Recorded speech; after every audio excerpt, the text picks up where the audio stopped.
I'm Ben Mankiewicz, joined by filmmaker Spike Lee, one of the great directors of his time. Thank you, sir. It's an honor to have you here. Glad to be here. Been looking forward to this for a long time. Thank you.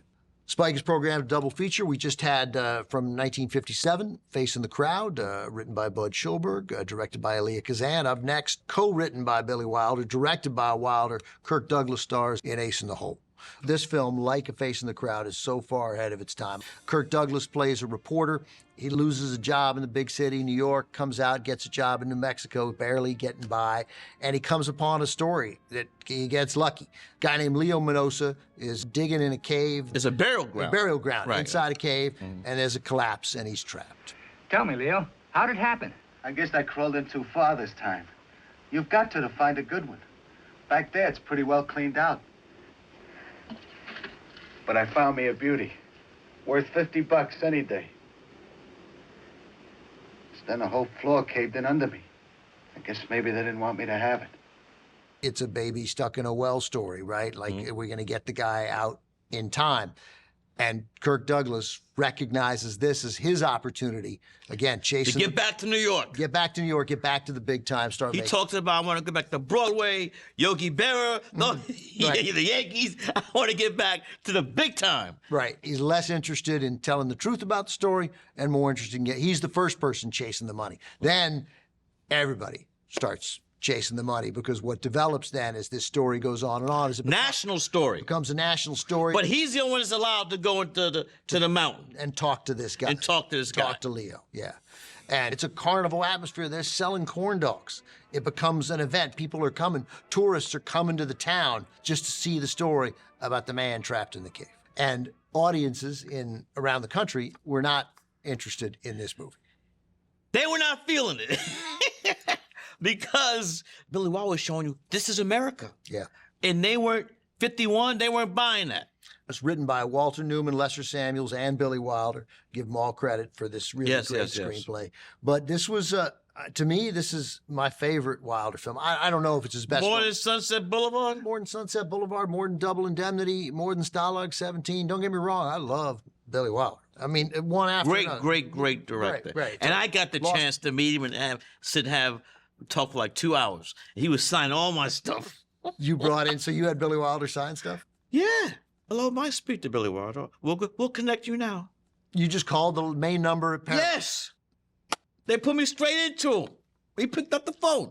He said, yes, I know you are, Spike. I like your films. I said, you don't need to know? I said, come on over. The guy every day would come to his office. He was waiting for people He had his to own come. office and just like working on stuff, but everybody knew he's not going to make another film. But he was coming to the office every single day. Nancy Myers and her husband, Charles Shire, they were making a movie, Baby Boom, with Diane Keaton. And they asked, essentially with you, they're like, can we collaborate with Billy Wilder? You have him under, he's here. And he loved it. He got to talk about movies, got to tell his stories. And here's the thing, though.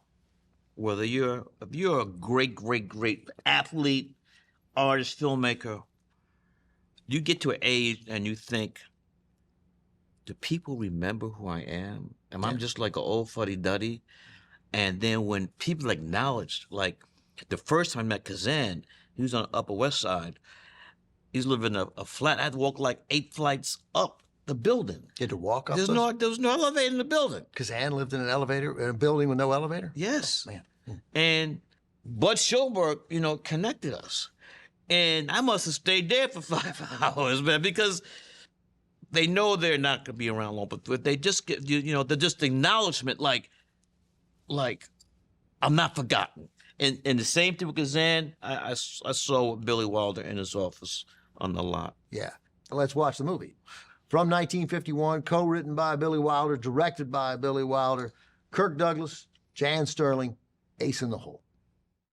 I'm back with director Spike Lee, who programmed tonight's double feature. Spike, thanks for Thank you. Thanks for putting these two. Thank you for having me here, because those 2 films, Yeah. love them. Facing the Crowd, we opened with from 1957. We just saw Ace in the Hole from 1951, Billy Wilder's Ace in the Hole. You love that last shot. I think that's one of the greatest final shots of any movie in the history of cinema. The last 10 minutes, Kirk Douglas bleeding out. Right. Finally getting a conscience. Finally doing the right thing, but paying the price for it. And it goes back to the newspaper office. Right. That he stumbled upon. With his boss, with the belt and the suspenders. Yeah, he said, never trust a man who wears a belt and suspenders. That's right, yeah. And then later on, you see him wearing he sees Kurt wearing a belt and suspenders. And then he's bleeding out. And then he falls dead. And the camera is right there in front of his face. They were telling some truths about America. Americans weren't ready for. Yeah. They weren't ready for it. Yeah, well, I mean, especially in 51, television's pretty new in people's homes in 51. By 57, television has become a significant threat to Hollywood. Like 51, Hollywood wasn't even reacting to television, wasn't even taking it seriously. But we see it in But here's the thing, though. Yeah, I mean, the TV crews were out there in Ace in the Hole. If I may say this, though, without the success of On the Waterfront and Sunset Boulevard, they would not have been able to make those films. Right. Nobody, no director without that success would have got those movies made. Yeah. Not even them. Those two the biggest directors at the time in Hollywood. But they had to have the success of Sunset Boulevard On the Waterfront to make these two films that are really holding up a mirror to America. And Americans did not like what they saw in that mirror. No, that's right. That's right. Face in the Crowd didn't do well at the box office. Ace in the Hole also didn't. And again, these movies suggested things about the media and suggested things about America that Americans were not ready to hear. Not that America. Are those morons out there? I toss them a dead fish and they'll flap their flippers.